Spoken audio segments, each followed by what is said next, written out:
In today's video, I am going to teach you how to populate a column with zip codes based on addresses in Google Sheets.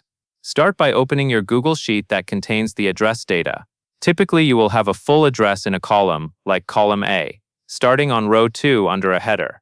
Take a moment to confirm that each address is as complete as possible, because more detailed addresses usually produce more accurate zip code results. Next, go to the top menu and click Extensions, then choose AppScript. This opens the AppScript editor in a new tab, where you can add a custom function to your spreadsheet. In the editor, you will see some default code. Select everything that is there and delete it, so you have a clean file.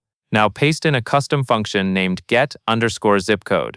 This function uses the built-in map service in AppScript, which connects to Google Maps geocoding behind the scenes. When you provide an address, it looks up the address details and returns the postal code portion if it can find one. After pasting the function, click the Save icon. Saving is important because the spreadsheet will not recognize your function until the script is saved. Once the script is saved, return to your Google Sheet. Click into the cell where you want the zip code to appear, usually in a new column on the same row as the address, like row 2.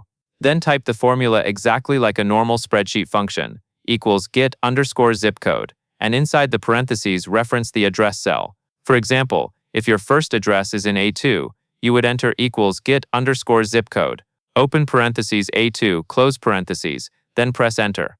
After a short moment, the zip code should populate. If you see a message like not found, it usually means the address was too vague or not recognized. In that case, double-check spelling, add missing city or state details, and try again. Keep in mind that geocoding can be slow, especially across many rows, and the map service has daily usage limits. For best results, fill down in manageable batches and allow time for the results to load. And that is all there is to it.